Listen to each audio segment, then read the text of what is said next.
अल्हम्दुलिल्लाह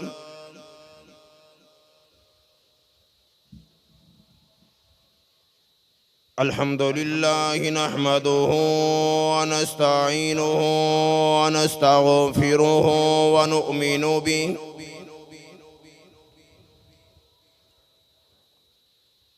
नुमिनु बिहि व नतवक्कलु अलैहि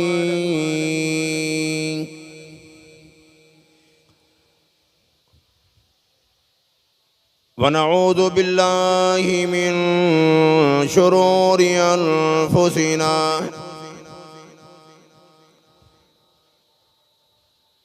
व मिन सय्यिआति अमालिना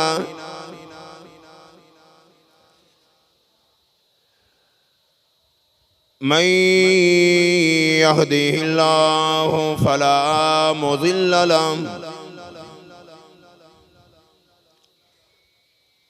व मन युज़लिल्हु फला हादिय लहु व नशहदु अल्ला इलाहा इल्लल्लाह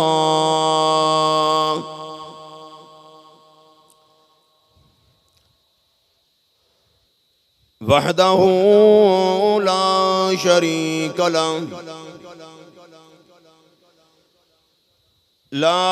शरीक लहु वला नदीर लहु वला मिसाल लहु वला मिसल लहु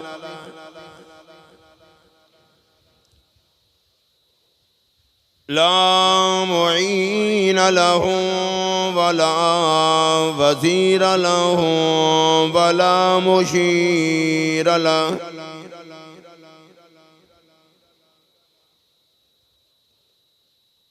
व नशहदु अन्न सय्यदना व मौलाना व सनदना व कबीरना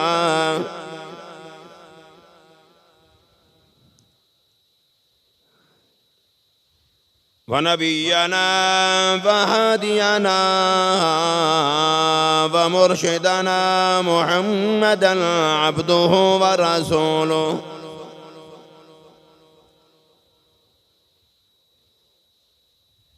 अरसलहु बिलहक़्क़ि बशीरन व नज़ीरा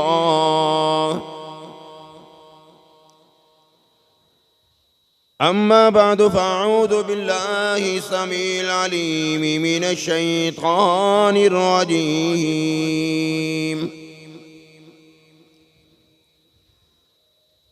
बिस्मिल्लाहिर रहमानिर रहीम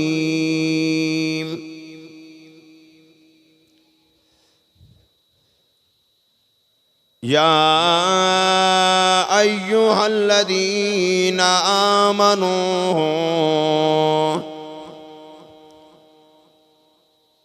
अतीउल्लाह व अतीउर रसूल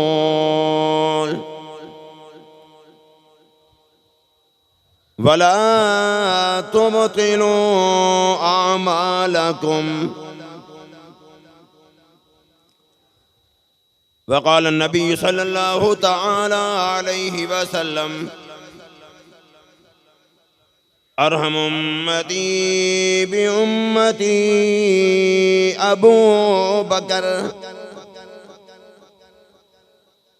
व अशद्दुहुम फी अम्रिल्लाहि उमर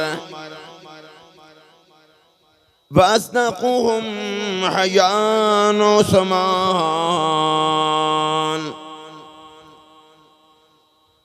वक़ज़ाहुम अली रिज़वानुल्लाहि तआला अन्हुम अजमईन सदक़ल्लाहुल अज़ीम व सदक़ रसूलुहुन नबियुल करीम व नहनु अला ज़ालिका लमिनश शाहिदीन व शाकिरीन वल्हम्दुलिल्लाहि रब्बिल आलमीन। दुरूद शरीफ पढ़ो। अल्लाहुम्मा सल्लि अला मुहम्मद व अला आलि मुहम्मद कमा सल्लैता अला इब्राहीम व अला आलि इब्राहीम इन्नका हमीदुम मजीद। अल्लाहुम्मा बारिक अला मुहम्मदिन व अला आलि मुहम्मद कमा बारकता अला इब्राहीम व अला आलि इब्राहीम इन्नका हमीदुम मजीद।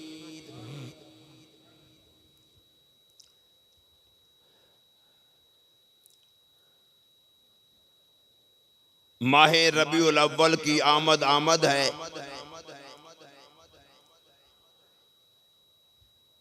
आज जुमतुल मुबारक के बयान में इमामुल अंबिया महबूब किबरिया हजरत मोहम्मद मुस्तफ़ा सल्लल्लाहु ताला अलैहि वसल्लम के दुनिया में तशरीफ आवरी से कबल ही जो रहमतें और बरकतों का नुज़ूल परवरदिगार आलम ने फरमाया, बस एक दो झलकियां अर्ज करूंगा कि जिस पैगंबर के लिए, जिस नबी के लिए कायनात सजाई गई, अब उस नबी की आमद है।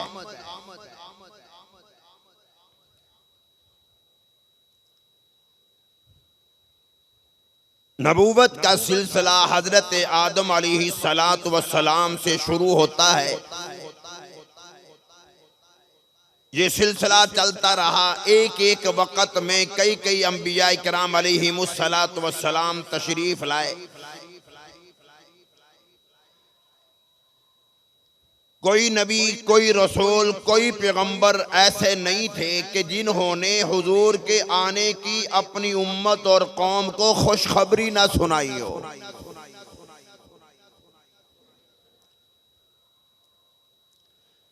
हर नबी ने, हर पैगंबर ने सरकार की आमद का जिक्र किया।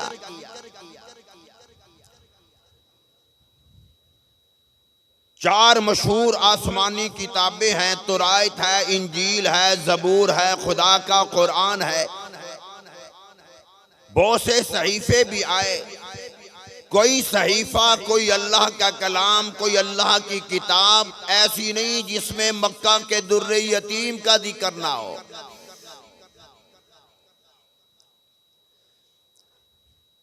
और अगली बात बता दूं, आसमानी किताबों में जहां नबी का जिक्र था, वहां उन्हीं आसमानी किताबों में नबी के यारों सहाबा किराम का भी जिक्र था।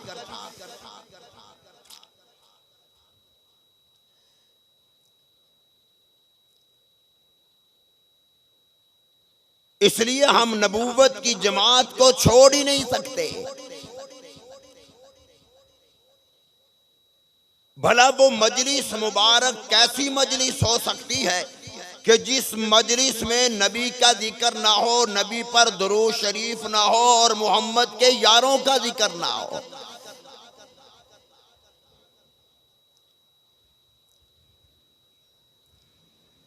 मुझे एक हदीस जहन में आ गई जो रात को लखपत के प्रोग्राम में मैंने ये रवायत अर्ज की थी। अगरचे मेरे मौजू के हवाले तो ये हदीस नहीं, लेकिन रवायत जहन में आ गई। बड़ी प्यारी रवायत है। इरशाद फरमा मदनी करीम सल्लल्लाहु ताला अलैहि वसल्लम ने ज़य्यिनू मजालिसकुम बिस्सलाति अलैया। हम महफिलें करवाते हैं, जलसे करवाते हैं। उस जलसे को खूबसूरत बनाने के लिए साउंड सिस्टम, एलसीडियां, फ्लेक्स से इश्तिहारात, लाइटें। मैं तुम्हें बताऊं कि इमामुल अंबिया ने मजलिसों को, जलसों को, कॉन्फ्रेंसों को, महफिलों को खूबसूरत बनाने का जिक्र किस अंदाज में किया। फरमाया ज़य्यिनू मजालिसकुम,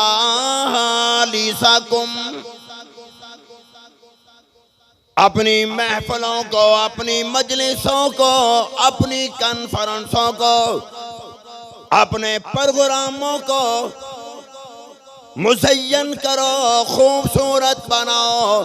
या रसूलुल्लाह सल्लल्लाहु ताला अलैहि वसल्लम, क्या लाइटें ज्यादा लगाएं खूबसूरत मजलिस हो जाएगी? फरमाया कि नहीं। एलसीडियां लगाएं, फ्लेक्स से लगवाएं, कैसे खूबसूरत बनाएं अपनी मजलिसों को, अपनी महफिलों को, अपनी कॉन्फ्रेंसों को, कैसे खूबसूरत बनाएं, कैसे मुज़य्यन करें। फरमाया ओ लोगो, आओ मैं तुम्हें बतला दूं, ज़य्यिनू मजालिसकुम बिस्सलाति अलैया, दुरूद शरीफ से मजलिसों को खूबसूरत बनाया करो।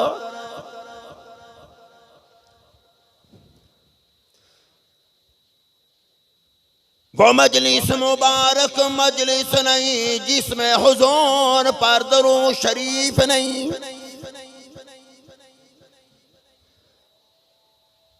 वो महफिलें, वो प्रोग्राम मुज़य्यन नहीं।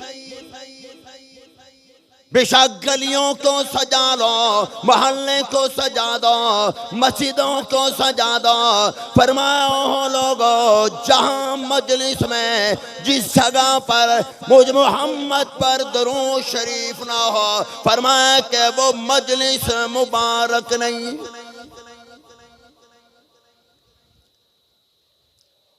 और अगली बात सुनना, फरमाया कि दुरूद शरीफ पढ़ने से मजलिसों को खूबसूरत बनाओ।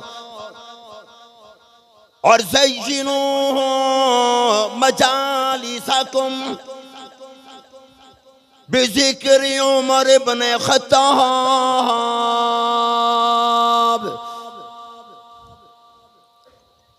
मेरी जात पर दुरूद शरीफ पढ़कर मजलिसों को खूबसूरत बनाओ, मुज़य्यन कर दो। और मेरे उमर का जिक्र करके अपनी मजलिसों को मुज़य्यन कर लो।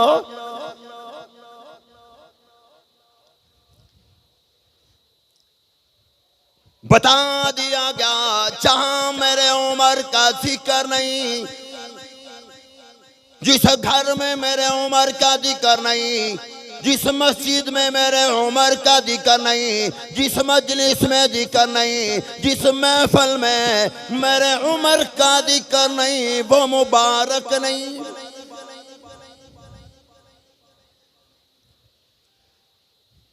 जिस उमर के कलमा पढ़ने पर मदनी करीम सल्लल्लाहु ताला अलैहि वसल्लम ने नारे तकबीर लगाया, किसी सहाबी के, किसी शख्स के ईमान लाने पर हुजूर ने नारा नहीं लगाया, वो वाहिद उमर बिन खत्ताब है जिनके कलमा पढ़ने पर इमामुल अंबिया ने खुशी के आलम में नारे तकबीर बुलंद किया है।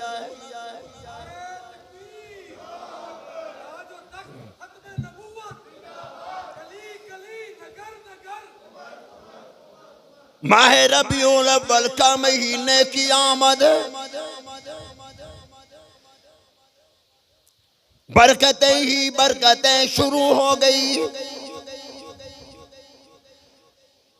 जनाब सैयदना अब्दुल मुत्तलिब हजर अस्वद के करीब लेटे हुए हैं, सो रहे हैं।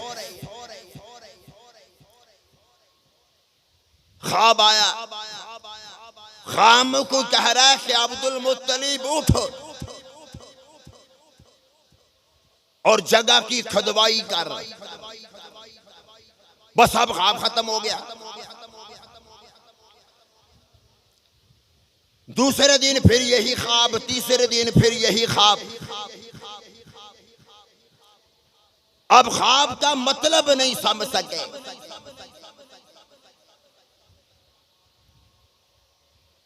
चौथे दिन ख्वाब आता है, अब्दुल मुत्तलिब उठ, और यार आवाज देने वाले, मुझे उठाने वाले, भाई कहां जाऊं? फरमाया जिस जगह पर तुझे कौवा चूंच मारते हुए नजर आए उस जगह की खुदवाई कर।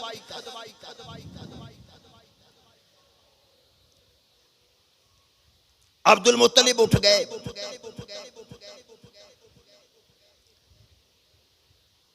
अब सारा मंदिर अपनी आंखों से देखना चाहते हैं। देख रहे हैं, दाएं बाएं देख रहे हैं, आगे पीछे देख रहे हैं, कहीं कौवा मिल जाए। एक जगह पर देखा कि कौवा जमीन के कुछ हिस्से पर चोंच मार रहा है। अब्दुल मुत्तलिब फरमान लगे, मैं समझ गया। मैं उस जगह के करीब गया। गैब से आवाज आई कि जहां इस जगह की दवाई कर। मैंने कुरैशियों से बात की कि जहां से खुदवाई करनी है, वो कहने लगे मकसद बतला। और यार ये तो मुझे भी पता नहीं। कुरैशी कहने लगे लगता है कि उम्र सीधा हो गए हो। बुढ़ापे की हालत में इंसान ऐसी गुफ्तगू करता है। भला ये ख्वाबों की दुनिया में ख्वाब तो ऐसे आते रहते हैं, भला तेरे कहने पर हम जगह की खुदवाई कर बैठे।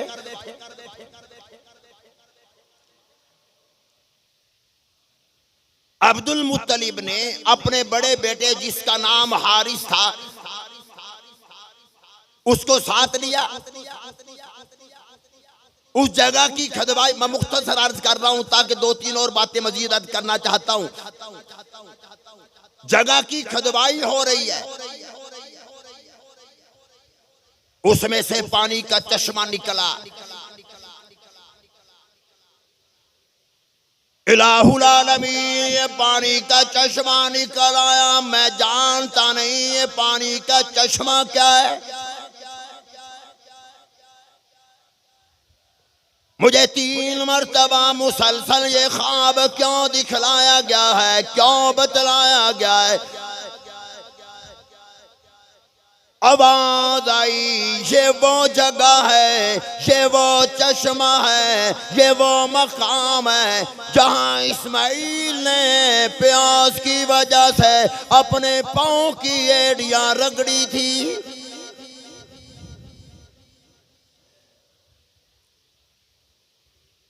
ये जमजम का पानी है, ये जमजम का चश्मा है।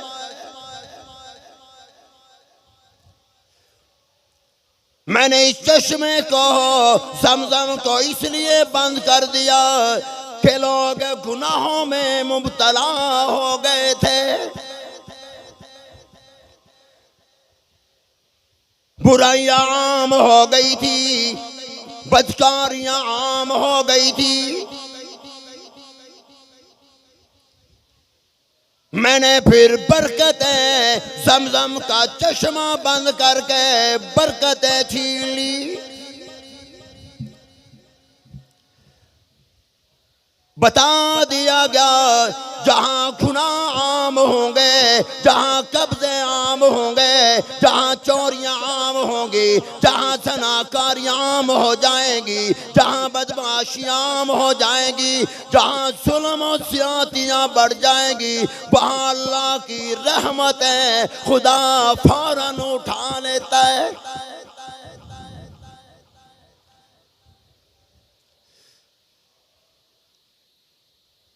आज मेरे पास सब कुछ होने के बावजूद भी आंखों में क्यों आंसू है।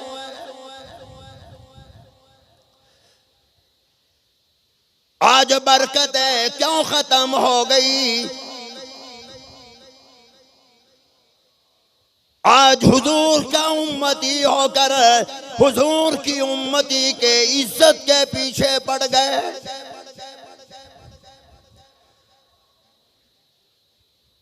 ख्याल नहीं किया हुजूर की उम्मत की बेटी है, हुजूर की उम्मत की बहू है, हुजूर की उम्मत की बहन है। अगर क़यामत के दिन हुजूर ने हमसे सवाल कर लिया कि मैंने तो काफिरों की इज्जत आबरू का ख्याल रखा था, तुम तो मुझे मोहम्मद के गुलाम होने के दावेदार थे, बताओ क्यों बदमाशियां करते रहे हो?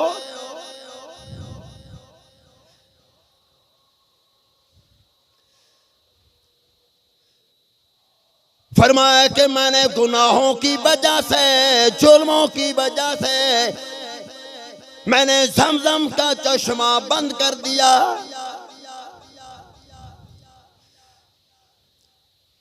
अब मेरे मोहम्मद अरबी सल्लल्लाहु ताला अलैहि वसल्लम की आमद है। फरमाया कि अब मैं बरकतें भेज रहा हूं। ये वो ज़मज़म का चश्मा परवरदिगार आलम ने हम सब के लिए निकाल दिया। उलमाए किराम ने लिखा है, मदनी करीम सल्लल्लाहु ताला अलैहि वसल्लम ने इरशाद फरमाया कि हर बीमारी में परवरदिगार आलम ने ज़मज़म में शफा रखी है। उलमाए किराम ने लिखा है, अगर जितना भी पानी क्यों ना हो, अगर उसमें एक ज़मज़म का कतरा डाल दो, सारा का सारा पानी ज़मज़म शुमार हो।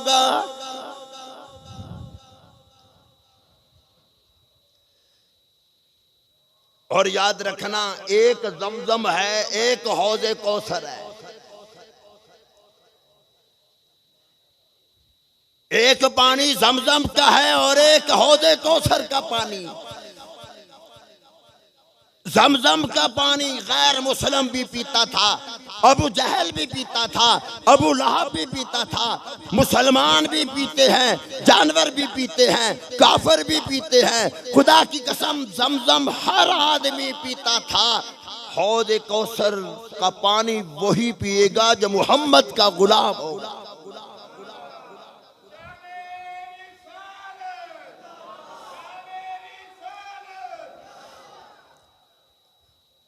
ज़मज़म पीने के लिए मैं कई मरतबा अर्ज़ कर चुका हूं, ज़मज़म पीने के लिए बर्तन ले जाने पड़ते हैं। ज़मज़म पीने के लिए गिलास इस्तेमाल करने पड़ते हैं। ज़मज़म लाने के लिए अरे बर्तन लाने पड़ते हैं। खुदा की कसम ज़मज़म पीने के लिए बर्तन का होना जरूरी। हुजूर फरमाते हैं, मैं जो अपने मोहम्मद अरबी सल्लल्लाहु अलैहि वसल्लम के गुलामों को जो हौज़े कौसर का पानी दूंगा, फरमाया मैं तुझे इतनी भी तकलीफ नहीं होने दूंगा कि मैं तुझे कह दूं जाओ जाकर बर्तन लेकर आओ। फरमाया बर्तन भी मोहम्मद के होंगे और रहमत वाले हाथ भी मोहम्मद के होंगे और पीने वाला मुझ मोहम्मद का गुलाम और उम्मती होगा।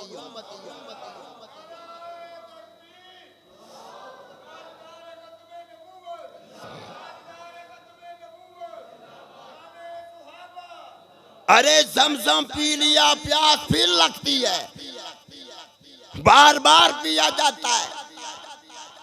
हुजूर फरमाते हैं, जिसको हौज़े कौसर का पानी मैं पिला दूंगा, जन्नत में जाने तक प्यास नहीं लगेगी।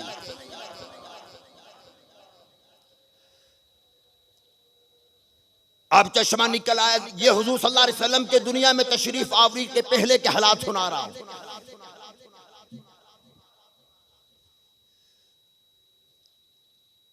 हजरत अब्दुल मुत्तलिब ने एक मन्नत मान ली।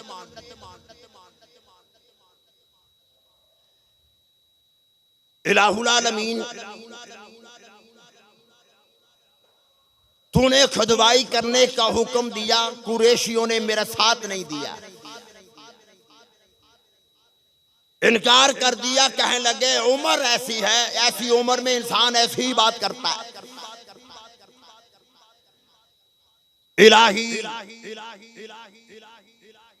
तुम मुझे अपनी औलाद अता फरमा दे। एक रिवायत के मुताबिक अब्दुल मुत्तलिब ने फरमाया मुझे 10 बेटे दे दे। एक रिवायत के मुताबिक फरमाया गया कि इलाहुल आलमीन मुझे 12 बेटे दे। जब तू 10 या 12 बेटे मुझे दे देगा तो मैं एक बेटा तेरी राह में कुर्बान कर दूंगा।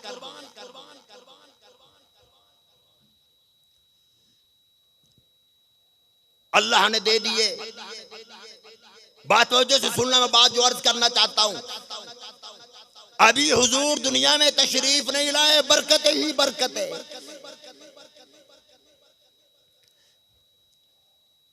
अल्लाह ने 10 या 12 बेटे अता कर दिए।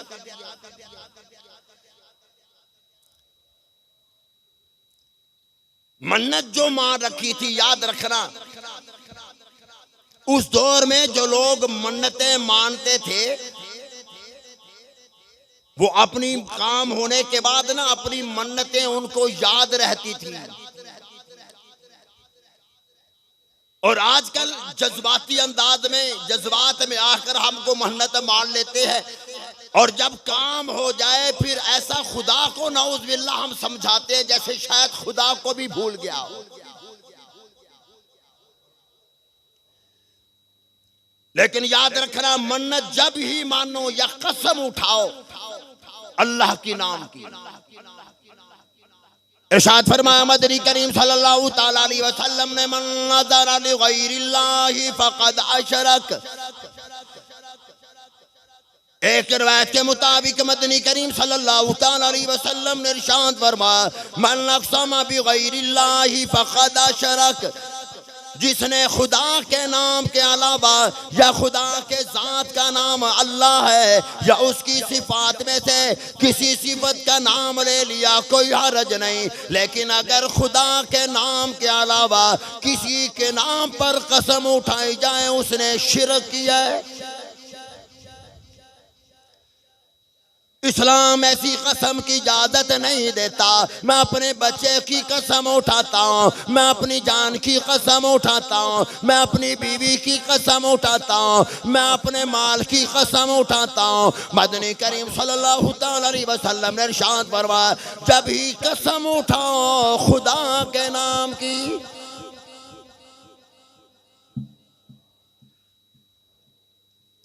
हजरत अब्दुल मुत्तलिब ने मन्नत माली, इलाहुल आलमीन तू मुझे 10 या 12 बेटे अता फरमा दे, मैं एक बेटे को तेरी राह में कुर्बान कर दूंगा।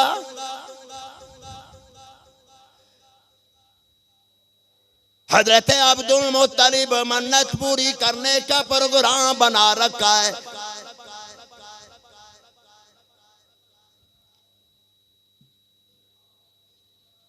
अब कुर्बानी किसकी दी जाए? बच्चों में जो सबसे छोटा बच्चा जिसका नाम हजरत अब्दुल्ला है, अल्लाहु अकबर अल्लाहु अकबर,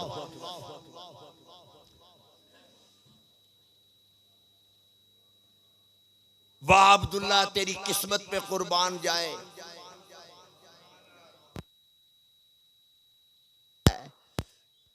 वाह आमना तेरी किस्मत पे कुर्बान जाए तो हुजूर की अम्मा है। और वाह सिद्दीक तेरी किस्मत पे कुर्बान जाए तो हुजूर का यार है। वाह उमर तेरी किस्मत पे कुर्बान जाए कि उमर तेरे बारे में हुजूर ने फरमा दिया, उमर जिधर से तू जा रहा होगा शैतान वो रास्ता छोड़ देता है। उस्मान तेरी किस्मत पे कुर्बान जाए, दोहरा दमाद हुजूर का उस्मान है। 1,24,000 अंबिया दुनिया में तशरीफ लाए, किसी नबी की 2 बेटियां किसी उम्मती के निकाह में नहीं थी। ये सिर्फ शर्फ मिला है उस्मान गनी रज़ी अल्लाह ताला अन्हु।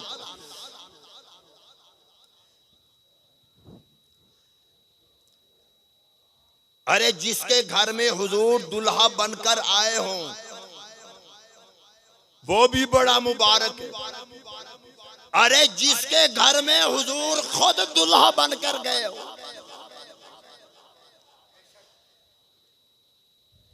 और इमामुल अंबिया ने इरशाद फरमाया, लोगों याद रखना मेरे सहाबे किराम को गालियां ना देना, मेरे साहबे किराम को बुरा भला ना कहना। मदनी करीम सल्लल्लाहु तआला अलैहि वसल्लम ने इरशाद फरमाया, मैंने जिसको बेटी दी है खुदा के हुक्म से दी है, और जिसकी बेटी के साथ मैं मोहम्मद ने निकाह किया है वो भी खुदा की मर्जी से किया है। मैंने सिद्दीक की बेटी ली रब की मर्जी से, अली को बेटी दी रब की मर्जी से। किसी को दामाद बनाया रब की मर्जी से, किसी का मैं दामाद बना हूं रब की मर्जी से।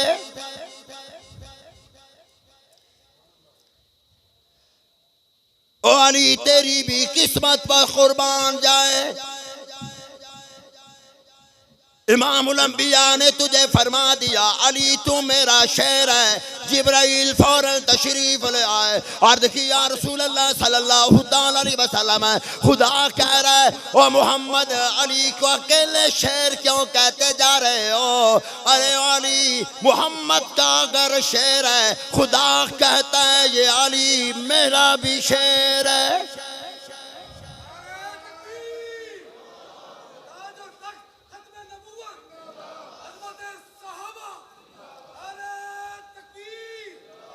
जनाब सैयदना अब्दुल मुत्तलिब मदनी करीम सल्लल्लाहु तआला अलैहि वसल्लम के दादा जान है।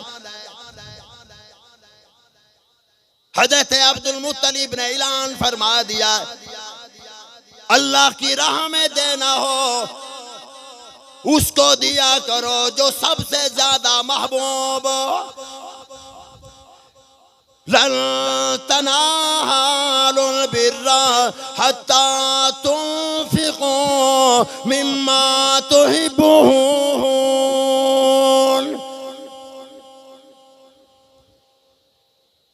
सबसे ज्यादा प्यारा बेटा अब्दुल्ला है, सबसे छोटा है। मैं अब्दुल्ला को अल्लाह की राह में कुर्बान करूंगा, मुझे मन्नत याद है।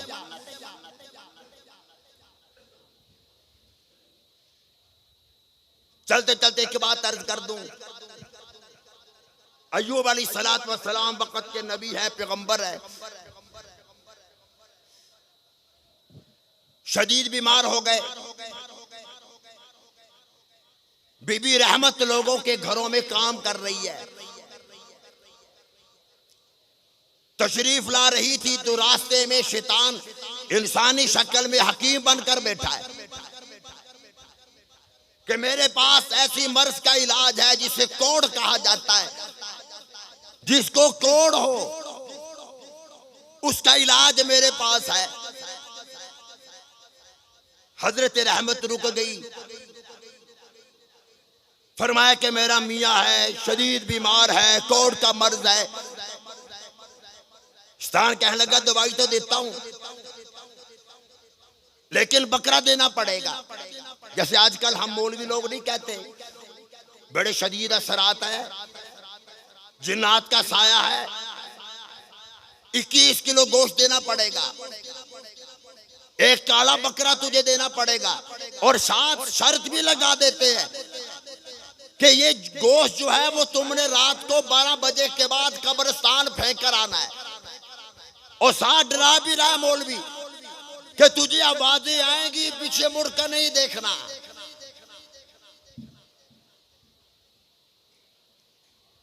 अब मुझे ये बताओ कि भला किसमें ये जरूरत है? फिर आप कहोगे यार मौलवी साहब आप नेक आदमी हो, इमाम हो, खतीब हो, बुजुर्ग हो, ये काम तुम खुद नहीं कर लेते?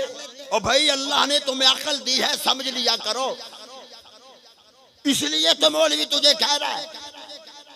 फिर आप कहते लो जी मौलवी साहब 15-20 हजार रुपये पकड़ो, खुद ही गोश्त खरीदो, खुद ही फेंक कर आना। याद रखना जितना कब्रिस्तान से तू डरता है उतना मौलवी डरता है।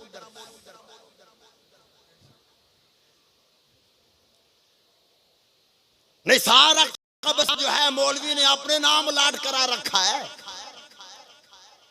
वहां सारे मुर्दे जो है वो मौलवी के रिश्तेदार है। क्या उस कब्रिस्तान में मौलवी ने सोसाइटी बना रखी है जो उसे खौफ नहीं आता?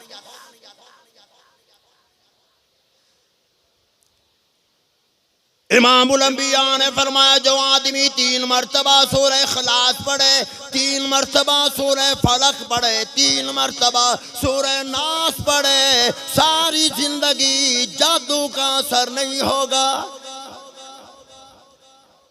नबी की बात पे यकीन कर। अबू बकर सिद्दीक ने हुजूर से अकरम सल्लल्लाहु अलैहि वसल्लम ने अबू बकर सिद्दीक से पूछ लिया, ओ सिद्दीक अकबर बता मोहम्मद की ज़बान पर तुझे कितना यकीन है? अबू बकर कहने लगे मुझे आसमान पे इतना यकीन नहीं, मुझे ज़मीन पर इतना यकीन नहीं, सूरज चाँद सितारों पे इतना यकीन नहीं, जन्नत जहन्नम पे इतना यकीन नहीं जितना मोहम्मद की ज़ुबान पे यकीन है।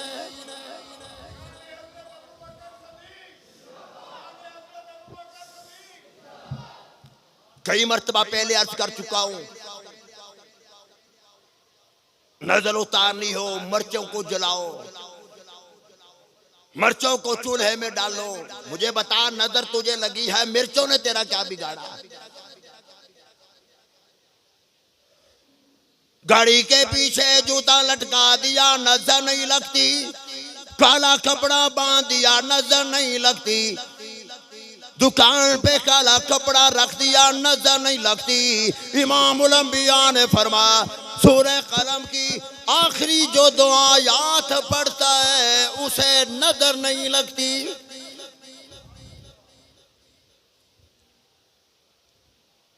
ओ मौलवी साहब, कारी साहब, अगर लोगों ने कब्र में जाना है, तूने भी कब्र में जाना है। लोगों का अकीदा खराब ना कर। सवाल होगा क़यामत के दिन तुझसे।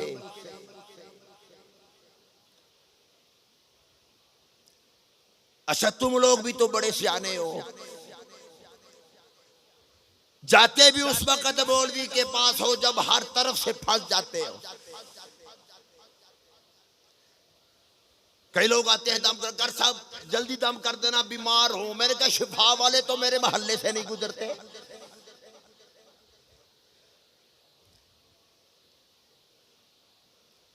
अंदाजा लगा सैकड़ों मील का सफर करके इशरे में दम के लिए इंसान आ रहा है और उसके घर के पड़ोस में अल्लाह का घर मस्जिद है, वहां जाने की तौफीक नहीं।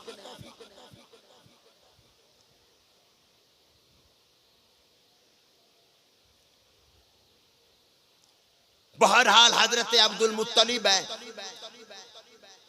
फरमाने लगे कि मैं तो अब्दुल्ला की कुर्बानी दूंगा।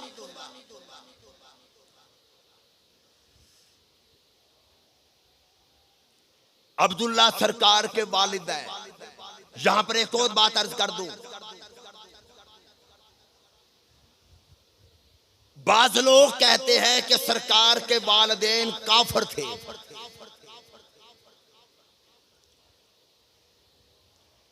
अच्छा मुझे ये बताओ, हुजूर के दुनिया में तशरीफ आवरी से कबल आपके वालिदैन नाउज़ुबिल्लाह चूंकि नबी नहीं आए थे, दीन नहीं था, इस्लाम नहीं था, कुरान नहीं था, इसलिए लोग कहते हैं वो काफिर थे। हुजूर से पहले वालिदैन जिन्होंने आपस में शादी निकाह किया वो काफिर थे। तो मुझे बताओ 1,24,000 पैगंबर फिर क्या थे? वो भी तो नबी से पहले आए थे।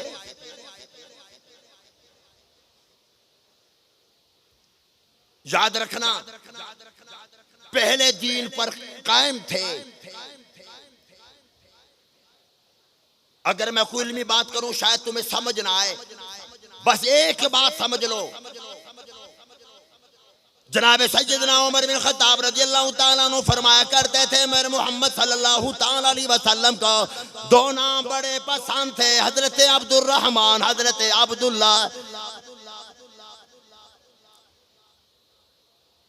मुझे बता अगर हजरत अब्दुल्ला मुसलमान नहीं थे, फिर हुजूर ने क्यों नहीं फरमाया कि अब्दुल्ला नाम तो ही ना रखना, वो मुसलमान नहीं। अबू जहल काफर था, अबू लहब काफर था। सारी हयात मुबारका में मदनी करीम सल्लल्लाहु ताला अलैहि वसल्लम ने किसी मौके पर भी किसी को हुक्म नहीं दिया अबू जहल नाम बेटे का रख ले, अबू लहब नाम बेटे का रख ले। मदनी करीम सल्लल्लाहु ताला अलैहि वसल्लम ने 20 नाम नहीं, सैकड़ों नाम अपने वालिद के नाम पर बच्चों के रखे। और मदनी करीम सल्लल्लाहु ताला अलैहि वसल्लम ने सैकड़ों बच्चियों के नाम आमना नाम रखा है। अगर वालिदैन काफर थे, मदनी करीम सल्लल्लाहु ताला अलैहि वसल्लम ने फिर उन काफरों का नाम बच्चों का क्यों रखा है?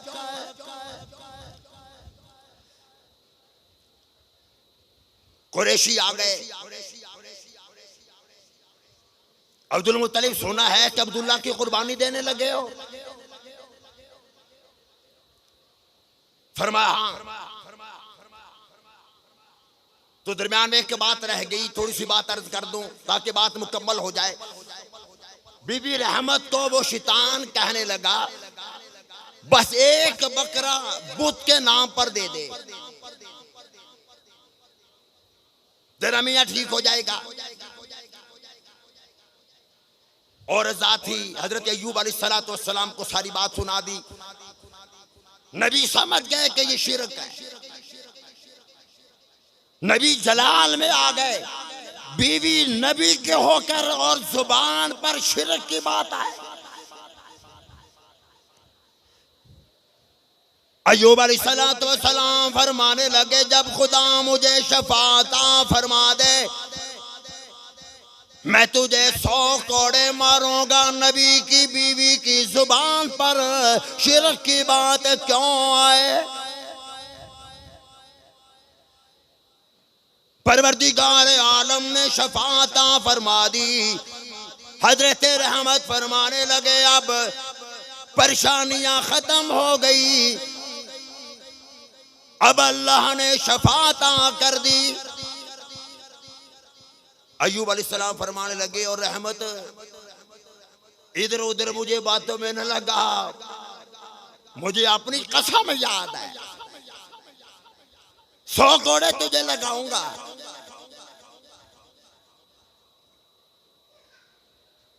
कोड़े मारने लगे, वही आ गई, तेरा बड़ा साथ दिया तेरी बीवी ने, आज इसे कोड़े लगाएगा ये क्या कहेगी?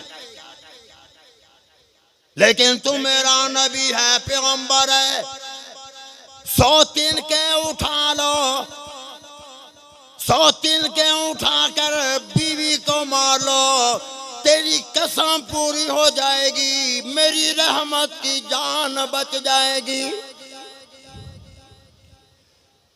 इरशाद फरमाया मदनी करीम सल्लल्लाहु ताला अलैहि वसल्लम ने मन्नत मानो पूरी किया करो।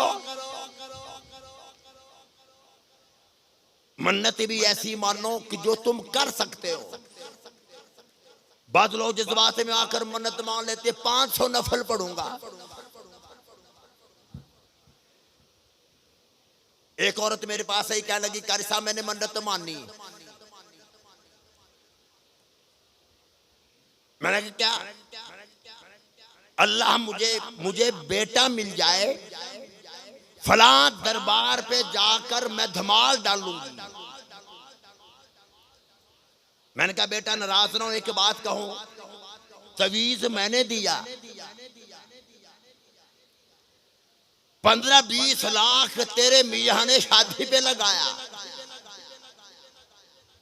अरे धमाल डालनी है फला दरबार पे जाकर। और मुसलमानों नाराज ना होना, अल्लाह के वली ने तेरा मेरा क्या बिगाड़ा। चंद दिन पहले हजरत अली हजवेरी रहमतुल्लाह के मदार पर क्या डांस नहीं हुए? ढोल की धमाल पर नौजवानों ने क्या डांस नहीं किए? खुदा की कसम अल्लाह के वली का कसूर कोई नहीं। उस वली ने हमें कोई तालीम नहीं दी, वो अल्लाह का वली था। कई मरतबा अली हजवेरी रहमतुल्लाह को खुदा का दीदार हुआ। इरशाद फरमा मदनी करीम सल्लल्लाहु ताला अलैहि वसल्लम ने, ऐसा जमाना आ जाएगा लोग सड़कों पर डांस किया करेंगे, बदमाशियां आम हो जाएंगी।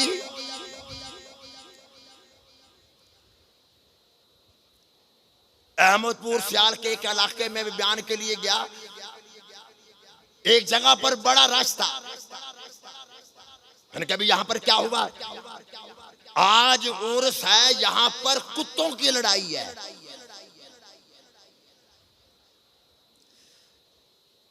शायद तुम्हें ये मेरी बातें तलख लगे।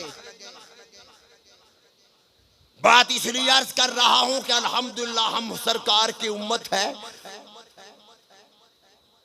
अरे जिन चीजों को खत्म करने के लिए सरकार दुनिया में तशरीफ लाए थे, आज मोहम्मद का गुलाम होने का दावेदार उम्मती हुजूर का खुद कर रहा है।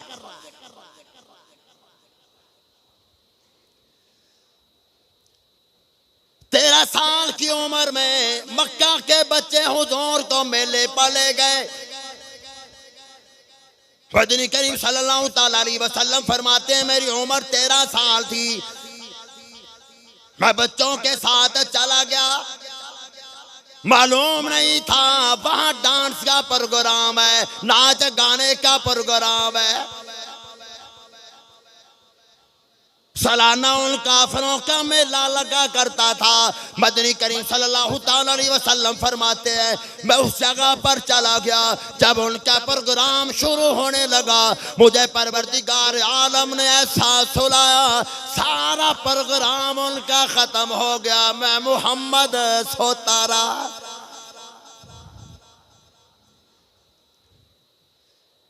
कुरैशी इकट्ठे होकर आ गए। अब्दुल मुत्तलिब, ये जमजम का जो चश्मा निकला है, हम भी तो यहां पर रहते हैं, हम भी तो काबे के आसपास रहते हैं। पानी के चश्मे पे, जमजम पे सिर्फ तेरे अकेले का हक नहीं, हमारा भी हक है। आपको याद होगा मैंने पहले क्या अर्ज किया था कि जब ख्वाब अब्दुल मुत्तलिब को आया था, हुक्म आ रहा था कि जगह की खुदवाई करो। खुदवाई करने लगे थे तो कुरैशियों ने क्या कहा था, तू बूढ़ा हो गया है, बड़ा इतनी मेहनत करने का क्या फायदा, ख्वाब तो आते रहते हैं। किसी ने साथ नहीं दिया।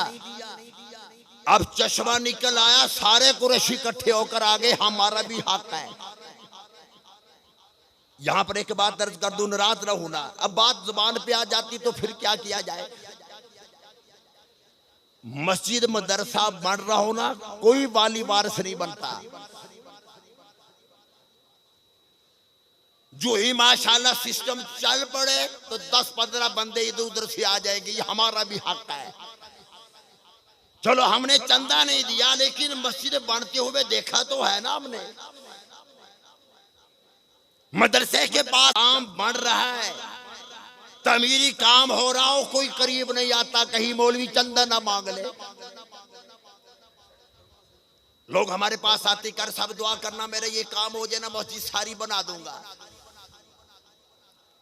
जब अल्लाह काम कर देता है तो अल्हम्दुलिल्लाह वो मस्जिद के गेट के आगे से भी नहीं गुजरता, किसी मौलवी की नजर ही ना पड़ जाए। लेकिन खुदा की कसम हर एक को खुदा तौफीक नहीं देता। हज में हजरत मौलाना फजलुर रहीम साहब ने जुमे को ऐलान किया कि सारी मस्जिद शहीद करनी है। अल्लाह अकबर, ऐलान हुआ। जुमे के बाद एक शख्स आया, कहने लगा हजरत जी कितना खर्च होगा। फरमान लगे हमने सारा सिस्टम जो बनाना है खर्च होगा तो वो कहने लगा कारी साहब, मौलवी साहब, किसी को कहना नहीं, अल्हम्दुलिल्लाह मोहम्मद का गुलाम हाजिर है।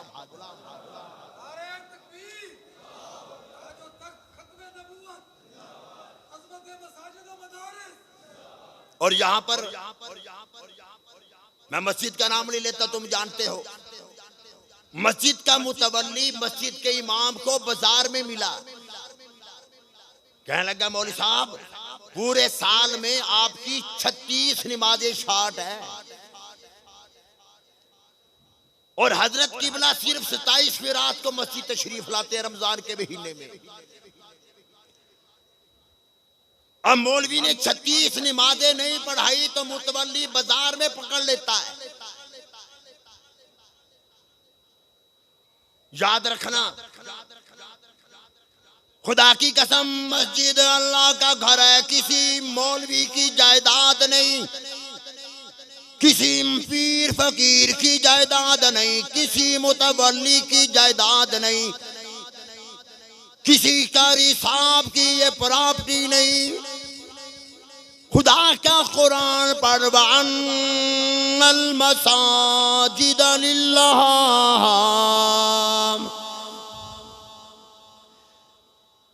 लाहौरी मस्जिद हो, जामिया हसन हो, बादशाही मस्जिद हो, फैसल मस्जिद हो, छोटा हो बड़ा हो, छोटी मस्जिद हो बड़ी मस्जिद हो, किसी पीर फकीर की प्रॉपर्टी नहीं, ये सारे के सारे खुदा के घर है। सारे कुरैशी इकट्ठे होकर आ गए, जमजम पर हमारा हक है।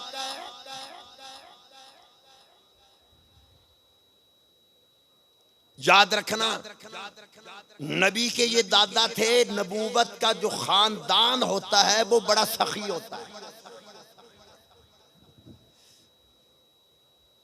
अगरचे अबू लहब ने अपने भतीजे का कलमा नहीं पढ़ा था, लेकिन हज के दिनों में जब हाजी हज के लिए आते तो रास्ते में ये सत्तू तैयार करके खजूरें वगैरह अपने पास रखकर हाजियों की खिदमत के लिए वो रास्ते में खड़ा होता था। एक बात और अर्ज कर दूं, नबी का खानदान सखी होता है और नबी का खानदान दलेर और बहादुर होता है। यारे बड़ी प्यारी बात ज़हन में आई, नबी के खानदान में बहुत से लोगों ने कलमा हुजूर सल्लल्लाहु अलैहि वसल्लम का नहीं पढ़ा। यह आप लोगों को भी मालूम है, मैं तफसील में नहीं जाना चाहता, इंशाअल्लाह रबीउल अव्वल का महीना शुरू होगा, कुछ बातें अर्ज करूंगा। अबू जहल, अबू लहब बुत परस्ती किया करता था, बुतों को खुदा बना रखा है। लेकिन याद रखना, जब से ये दुनिया बनी, पहले इंसान, पहले पैगंबर हजरत आदम अलैहिस्सलातु वस्सलाम दुनिया में तशरीफ लाए। नबूवत का खानदान वहां से चलता है, सरकार तक आया। दरमियान में जितने भी वास्ते आए, हजारों नहीं लाखों आए। नबूवत के खानदान में हजारों लाखों करोड़ों थे। बहुत से लोगों ने कुफर किया, शिरक किया, लेकिन नबी के खानदान में किसी एक ने भी सारी जिंदगी कभी जिना नहीं किया, ताकि ये सिलसिला चलते चलते मेरे मोहम्मद तक न आ जाए कि ये फलां फलां फलां फलां का है। जब से दुनिया बनी, जो सिलसिला अल्लाह तबारक व तआला ने हजरत अब्दुल्ला तक मुकम्मल किया, हजरत अब्दुल्ला तक हुजूर के खानदान के किसी फर्द ने भी कभी बदकारी नहीं की। नबी का खानदान बहादुर, दलेर और जिना से पाक। जिना से मुबर्रा। नबी का खानदान बहादुर होता है। हजरत पीर मेर अली शाह, यार क्या कहना चाहिए। बासे मस्जिद में तशरीफ फरमा थे। मिर्जे को मुनाजरे का चैलेंज दिया, आ जाओ बासी मस्जिद में। मुख्तसर ये कि वो नहीं आया। दूसरे दिन इंतजार किया, नहीं आया। तीसरे दिन इंतजार किया, नहीं आया। एक पैगाम भिजवाया हजरत पीर मेहर अली शाह रहमतुल्लाह को, मैं आता हूं, आप भी कुरान की तफसीर लिखेंगे, मैं भी कुरान की तफसीर लिखूंगा। जिसकी सबसे अच्छी तफसीर होगी वो सच्चा है।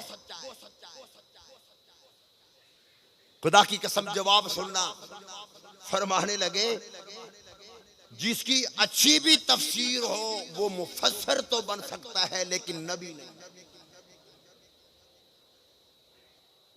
फरमाने लगे तू तफसीर लिखने की बात कर रहा है, आ मेरे पास, हम दोनों बैठ जाएंगे। मैं भी अपने सामने कलम पेंसिल रख दूंगा, कॉपी रख दूंगा, तू भी अपने सामने कागज पेंसिल रख लेना। तफसीर की बात करता है तो अपनी कलम को कहना, लिख, हाथ न लगाना। मैं भी अपनी कलम को कहूंगा तुझे मोहम्मद का गुलाम कह रहा है, लिख, मैं हाथ नहीं लगाऊंगा। जिसका कलम खुद ब खुद लिखना शुरू हो जाए वो सच्चा है।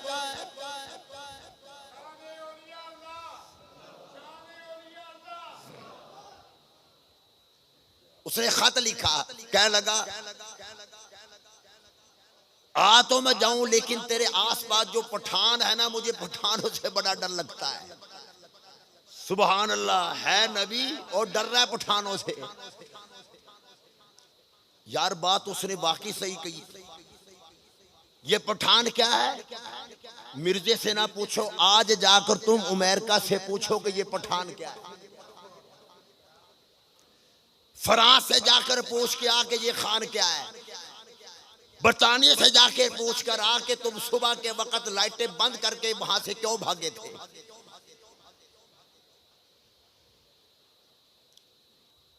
बहरहाल फरमाने लगे हजरत अब्दुल मुत्तलिब के, अब्दुल्ला मैं तेरी कुर्बानी दूंगा। कुरैशी फिर आ गए, कहने लगे अब्दुल मुत्तलिब तुझे मालूम है कि जब हमने कोई भी बड़ा फैसला करना होता है हम कुरान दादी के जरिए करते हैं। 10 या 12 जो आपके बेटे हैं कुरान दादी कर लो, जिसके नाम कुरान निकलेगा उसकी कुर्बानी हो जाएगी। 3 मर्तबा कुरान दादी हुई, तीनों में हजरत अब्दुल्ला का नाम निकला। एक बूढ़ी औरत आ गई, बड़ी सियानी समझदार थी, कहने लगी मेरा एक मशवरा मानोगे?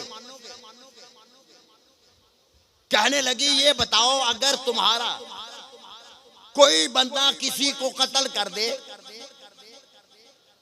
और मकतूल की पार्टी जो है वो फिदिया लेना चाहे, वो कुछ पैसे लेना चाहे, तो आप कितने पैसे लेते हो? अब्दुल मुत्तलिब फरमाने लगे उसके बदले में 10 ऊंट हम लेते हैं।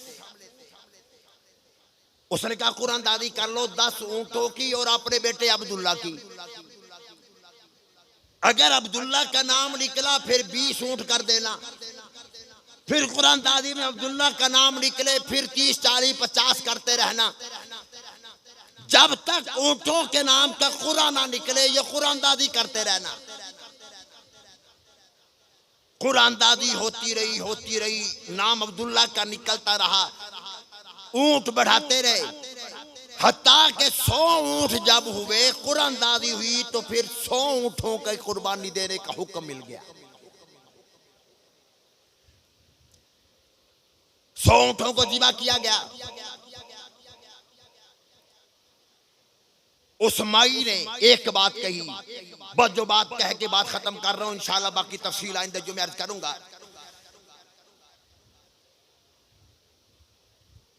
अब्दुल मुत्तलिब ने पूछा कि तुझे मेरे बेटे अब्दुल्ला पर इतना तरस क्यों आ रहा था, क्यों बार बार कह रही थी कि इसकी जगह पर ऊंटों को कुर्बानी दो। 110 सालों से बूढ़ी की उम्र है, कहने लगी मैं इसकी पेशानी बार बार देख रही थी, इसकी पेशानी पर एक नूर निकल रहा है जो आसमान तक जा रहा है। लगता है कि किसी नबी का ये बाप बनने वाला है। अभी शादी नहीं हुई, अभी शादी नहीं, हुजूर का नूर बाप की पेशानी पर नजर आ रहा है, वो ऐसा नूर आसमान तक जा रहा है, शादी नहीं हुई। बाप के पेशानी का नूर इतना है तो अब्दुल्ला के बेटे आमना के लाल का नूर कितना होगा। फिर वो जब निकाह हुआ, हजरत अब्दुल्ला को 70 के करीब लड़कियों ने कहा कि हम तुम्हारे साथ शादी करते हैं, लेकिन हजरत आमना को जो मुकद्दर था, हजरत आमना की जो किस्मत थी, वो अल्लाह ने मुकद्दर जाग गए हजरत आमना के। हजरत अब्दुल्ला की शादी हजरत आमना के साथ हुई। खुदा की कसम फिर अल्लाह ने वो हीरा अता फरमाया, वो शय, वो चीज, वो नबी, वो पैगंबर अता फरमाए कि दुनिया में तशरीफ लाए। सारी कायनात को खुदा ने फरमा दिया, ओ आसमान तू खुश हो रहा था, मुझे अल्लाह ने बड़ा खूबसूरत बनाया। जमीन तो अपनी जगह पर खुश हो रही थी, और चांद सूरज सितारों तुम अपनी जगह पर खुश हो रहे थे। तुम्हें पता ही नहीं था कि तुम्हें सब कुछ मिला है तो हुजूर के तो फैल में आज वो हुजूर आ गए। बाकी इंशाअल्लाह आइंदे जो मैं अर्ज करूंगा, दुआ फरमाए अल्लाहुल आलमीन अमल की तौफीक अता फरमाए।